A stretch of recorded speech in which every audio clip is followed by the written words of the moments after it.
Hello traders, welcome to the stock point. मेरा नाम है जितेंद्र नारायण राय और आपका स्वागत है इस बैंक निफ्टी और निफ्टी के एनालिसिस सेशन में। तो गाइस, जैसा कि हमने कल मार्केट को एनालाइज करा था, एग्जैक्टली मार्केट ने कुछ वैसा ही परफॉर्म करा है। जैसा कि मैंने बताया था गाइस कि अगर बैंक निफ्टी में ये लेवल अगर टूटता है 44,270 का लेवल टूटता है गाइस, तो हमें दिख सकता है जो पहला टारगेट हमारे लिए होगा वो 44,120 का होगा और दूसरा जो टारगेट होगा वो 44,033 का होगा। तो बैंक निफ्टी ने एग्जैक्टली अपने पहले टारगेट को हिट करके थोड़ा सा ऊपर रिट्रेस करा है, लेकिन अभी भी जो क्लोजिंग है वो गाइस वो बहुत ही अच्छी है। एक बेरिश क्लोजिंग हम इसे कह सकते हैं। तो बैंक निफ्टी में अभी भी हमारे पास जो मूव है वो बाकी है। अब यहां से हमें एक फॉल अच्छा दिख सकता है, क्योंकि जो मेजर सपोर्ट जोन था गाइस उसके नीचे क्लोज कर चुका है। काफी एक अच्छा कैंडल हमें दिख सकता है। वॉल्यूम भी गाइस लगभग ठीक ठाक है, लेकिन जो मोस्ट इंपॉर्टेंट चीज है गाइस कि अगर आप बैंक निफ्टी को अच्छे तरीके से ट्रैक करना चाहते हैं तो सबसे जरूरी है उसके कंपोनेंट्स को वॉच करना। जो मेजर बैंक्स हैं गाइस उनको आपको ट्रैक करते रहना चाहिए कि वो कैसा परफॉर्म कर रहे हैं, उनके चार्ट्स में आपको क्या इंटरेस्टिंग दिख रहा है।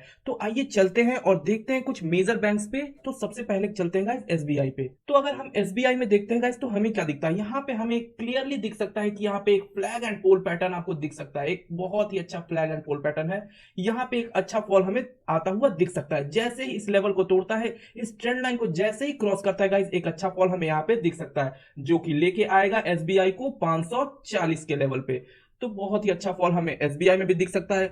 काफी बेरिश मोड में है गाइस अभी एसबीआई। और चलिए शिफ्ट करते हैं दूसरे बैंक पे। अगर दूसरे बैंक में देखते हैं गाइस, आईसीआईसीआई को अगर ट्रैक करते हैं तो हमें क्या पता चलता है कि इसने भी एक अच्छी क्लोजिंग करी है। जो ये मेजर सपोर्ट जोन था, ये जो मेजर सपोर्ट जोन था गाइस, देखिए यहाँ पे रेजिस्टेंस लिया, रेजिस्टेंस, यहाँ पे ऊपर जाके एक सपोर्ट, फिर यहाँ पे एक सपोर्ट, एक हैमर बनाते हुए, लेकिन फिर क्लोजिंग जो हुआ है वो स्ट्रॉन्ग बेरिश है गाइस। जो क्लोजिंग है वो स्ट्रॉन्ग बेरिश है। अभी यहाँ पे एक अच्छा सपोर्ट यहाँ पे दूर है। तो जो अच्छा सपोर्ट है गाइस वो है लगभग 941 के आसपास। तो अभी यहाँ पे आईसीआईसीआई बैंक भी जो है वो बेरिश दिख सकता है। जो क्लोजिंग हुई है उसके लो के पास में हुई है, मतलब एक अच्छी बेरिश कैंडल का फॉर्मेशन हुआ है गाइस। तो आगे आने वाले वीक में, जो नेक्स्ट वीक है गाइस, हमें एक अच्छा फॉल दिख सकता है। आइए तीसरे बैंक पे देखते हैं।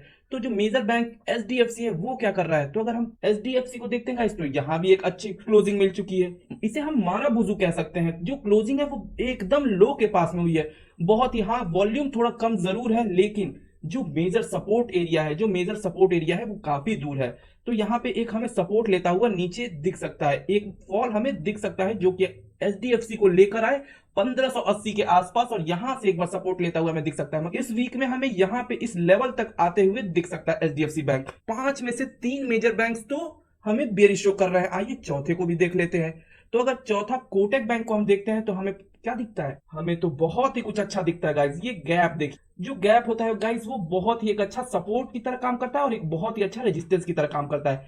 ये गैप्स का अलग ही फंड है गाइस। इसके लिए मैं एक कोई सेपरेट वीडियो आपको बताऊंगा, लेकिन फिर भी मैं कुछ मोटा मोटी में आपको बता देता हूं कि जो गैप्स हैं वो बहुत ही अच्छा सपोर्ट की तरह काम करते हैं और एक अच्छे रेजिस्टेंस की तरह काम करते हैं। तो यहाँ पे देख सकते हैं जैसे ही गैप अप ओपनिंग हुई तो यहाँ पे एक अच्छा सपोर्ट लेके फिर ऊपर गया, फिर यहाँ पे एक सपोर्ट लिया, लेकिन इस बार जो क्लोजिंग हुई है वो एक काफी बेरिश टोन में इसे क्लोजिंग कह सकते हैं। जो अगला सपोर्ट है गाइस, जो इस गैप का जो ये लोअर साइड है वो अभी काफी दूर है। इस गैप को फिल होते हुए हम यहाँ पे देख सकते हैं, जो कि कोटक बैंक को लेके आ सकता है 1772 के लेवल तक कोटक बैंक आ सकता है। तो अभी एक फॉल हमें यहाँ पे, एक जो मिसिंग पार्ट है वो यहाँ पे दिख सकता है हमें। तो कोटक बैंक भी लगभग स्लाइटली बेरिश हम इसे कह सकते हैं।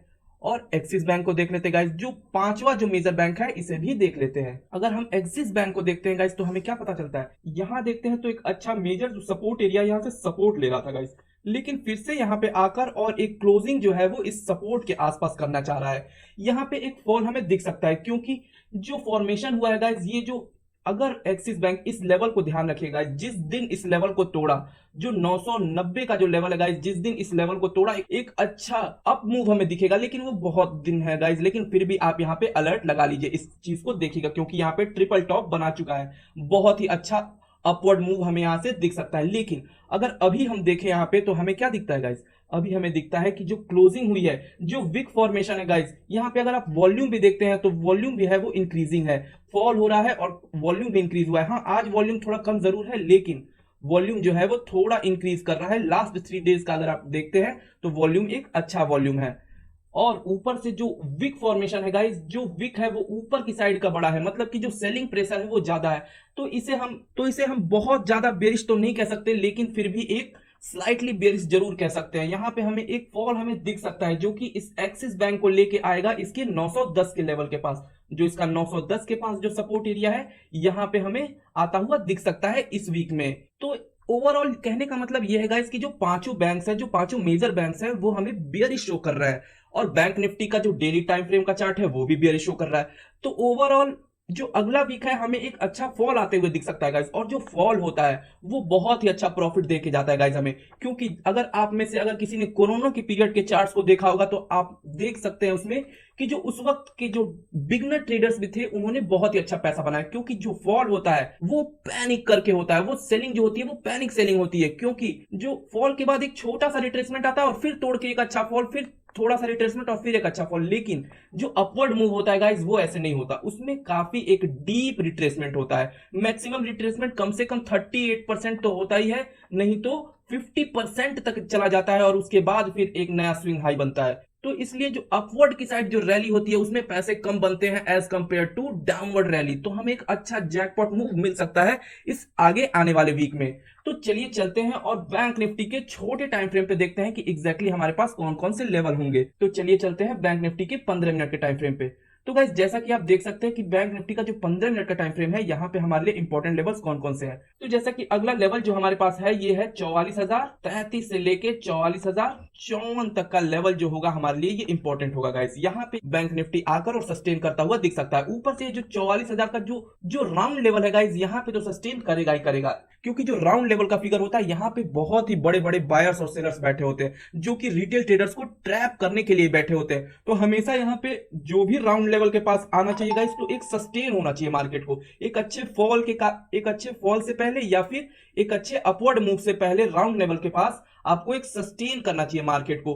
Round level in the sense जो 1000 का जो लेवल है और 500 का लेवल जो है ये ज्यादा इंपॉर्टेंट होता है। वैसे तो 44,400 44,300 यहाँ पे सब पे बायर्स और सेलर्स बैठे होते हैं, लेकिन फिर भी जो 500 के जो मल्टीपल लेवल्स हैं, जो 44,500 44,000 43,500, तो ऐसे लेवल्स बहुत इंपॉर्टेंट होते हैं। तो यहाँ पे हमें थोड़ा ध्यान से ट्रेड करना होता है। तो आइए देखते हैं अगर bank Nifty guys gap up opening होती है तो यहाँ पे बैंक निफ्टी आके एक बार यहाँ पे सपोर्ट लेना चाहिए। अगर सपोर्ट लेता है गाइस और थोड़ा सा ऊपर जाता है तो यहाँ पे एक लोअर हाई का फॉर्मेशन करते हुए यहाँ पे एक हमें ब्रेकडाउन मिल सकता है जो कि एग्जैक्टली लेके आएगा बैंक निफ्टी को इस जोन के पास।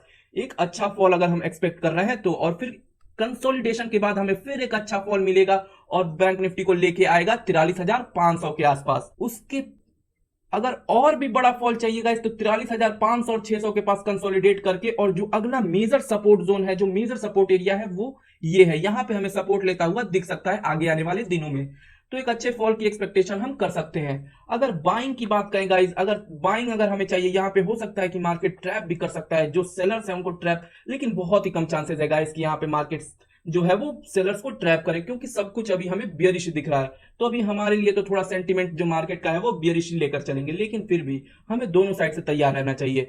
कभी भी एक साइड नहीं बैठना चाहिए, हमें दोनों साइड के लेवल्स को तैयार रखना चाहिए। तो अगर बैंक निफ्टी गाइस यहाँ पे आकर यहाँ पे एक सपोर्ट लेता है तो हम यहाँ पे एक ट्रेड ले सकते हैं सपोर्ट के टाइम में। अगर यहाँ पे हैमर कैंडल बनता है या फिर एक इंगल्फिंग पैटर्न बनता है तो हम यहाँ पे एक ट्रेड ले सकते हैं, लेकिन हमारा लॉट साइज जो होगा वो छोटा होगा, क्योंकि अब हमारा लगभग ट्रेंड शिफ्ट हो चुका है। अब हमारे लिए जो मेजर मूवमेंट है वो हमें बेयरिश साइड दिखनी चाहिए, उस साइड हम एक अच्छे लॉट साइज में ट्रेड करेंगे। लेकिन अगर अपवर्ड डायरेक्शन में हमें कोई ट्रेड मिलता है, यहाँ पे आकर अगर कोई बुलिश कैंडल दिखता है तो हम एक ट्रेड ले जरूर सकते हैं, या फिर इसके हाई को तोड़ता हुआ अगर दिख सकता है, ओपन जो है वो थोड़ा हाई हो यहाँ पे सपोर्ट लेकर, या तो हम सपोर्ट से ही बाइंग कर सकते हैं, और नहीं तो इसके टॉप को जब तोड़े तो भी बाइंग हम कर सकते हैं। अगर यहाँ पे कैंडल थोड़ा सस्टेन करके तोड़ता है या फिर एक अच्छी क्लोजिंग के साथ इस ब्रेकआउट को जो 5 मिनट का कैंडल है वो क्लोज करता है तो हम एक अच्छी बाइंग के लिए जा सकते हैं। लेकिन जो लॉट साइज होगा वो हमारे इस बाइंग साइड में थोड़ा कम होगा, और जो बियर साइड है, जो सेल साइड है, वहां पे हम एक अच्छे लॉट के साथ सेल कर सकते हैं। तो शायद चीजें क्लियर होंगी गाइस। और आइए देख लेते हैं फिर अब निफ्टी में हमारे पास कौन कौन से लेवल्स इंपॉर्टेंट है। तो गाइस अगर हम निफ्टी में डेली टाइम फ्रेम पे देखते हैं तो हमें दिखता है गाइस कि जो निफ्टी का जो अभी मेजर सपोर्ट जोन है वो अभी थोड़ा दूर है। यहाँ पे हमें एक बहुत ही अच्छी क्लोजिंग दिख सकती है, एकदम कह सकते हैं इसे ये मारा बुजू टाइप है। ये जो रेड कैंडल है वो क्लोजिंग है वो उसके लो के पास में हुई है गाइस, तो यहाँ पे एक अच्छा क्लोजिंग हम कह सकते हैं। यहाँ पे हमें एक फॉल दिख सकता है जो कि लेकर आएगा निफ्टी को इस अपने सपोर्ट जोन में, तो एक फॉल हमें दिख सकता है। वैसे ही चलते हैं गाइस थोड़े छोटे टाइम फ्रेम पे। अगर निफ्टी में 15 मिनट के अगर टाइम फ्रेम पे अगर हम निफ्टी में देखते हैं गाइस तो हमारे पास कुछ इंपॉर्टेंट लेवल्स हमें मिलते हैं, जो कि है, वैसे अगर मैं बताऊं गाइस तो अगर आपने कल इस ट्रेंड लाइन को जो मैंने बताया था कि ये ट्रेंड लाइन बहुत इंपॉर्टेंट है, अगर किसी ने इस ट्रेंड लाइन को फॉलो करा होगा गाइस तो देखिए कितना अच्छा वो ट्रेंड ले सकता था निफ्टी में भी। एक सपोर्ट, दो सपोर्ट, तीन सपोर्ट, यहाँ पे ब्रेकआउट पे हो सके वो ट्रेड। मैं कभी भी वन साइडेड ब्रेकआउट या ब्रेकडाउन के कभी भी फेवर में नहीं रहता हूँ गाइस। अगर लगातार कोई चीज तोड़ते हुए निकल जाते हैं मेरे लेवल्स को तो मैं कभी नहीं कहता कि उन लेवल्स पे आप ट्रेड करिए, या मैं खुद भी नहीं ट्रेड करता वैसे लेवल्स पे, चाहे वो मेरे ही लेवल्स क्यों ना हो। लेकिन अगर लगातार निकल जाता है तो मैं उसमें ट्रेड नहीं करता हूं, या तो वो सस्टेन करना चाहिए या फिर निकलने के बाद एक रीटेस्ट होना चाहिए। मैं बार बार कहता हूं गाइस, इन बातों को आप ध्यान रखिए, इन चीजों को ध्यान रखिए, तब एक अच्छे ट्रेडर आप बन सकते हैं। किसी भी चीज को पूरी तरीके से सीखिए। ये ब्रेकडाउन हुआ तो जरूर है, लेकिन मैं यहां पे एंट्री नहीं करा था गाइस। मैं एंट्री तब करा जब यहां पे एक अच्छा रिट्रेसमेंट के टाइम यहां पे एक बियरिश कैंडल दिखता है मुझे जस्ट इस ट्रेंड लाइन के ऊपर, फिर मैं यहां से सेल करता हूं, एक अच्छा फॉल मुझे यहां पे मिल जाता है। तो बहुत ही अच्छा मूवमेंट गाइस, आप इन लेवल्स को ध्यान दीजिए और आप एक बहुत ही अच्छे पैसे बना सकते हैं और बहुत कुछ सीख सकते हैं अगर सिर्फ आप मेरे लेवल्स पे ध्यान देते हो।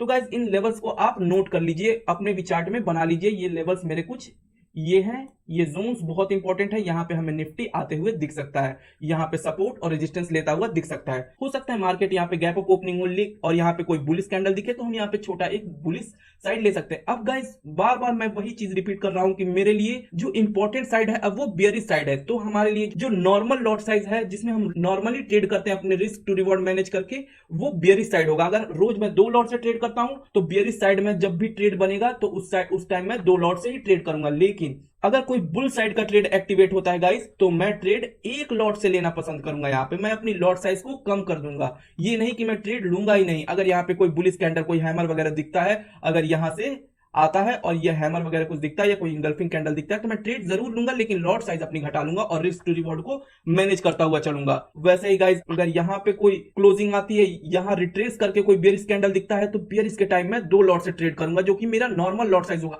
ये एज फॉर एग्जांपल है गाइस, कोई जरूरी नहीं कि आप 2 से करें, आप 4 से, 8 से, जितने से भी करते हो उस नॉर्मल लॉट साइज से कर सकते हैं। लेकिन अगर ऊपर का ट्रेड मिले तो आप लॉट साइज को कम कर लीजिएगा। ऐसे ही रिस्क टू रिवॉर्ड को मैनेज, ऐसे ही रिस्क को मैनेज किया जाता है गाइस। और अपने रिस्क रिवॉर्ड रेशियो को बना के रखिए, एक प्रॉफिटेबल ट्रेडर बनना है तो।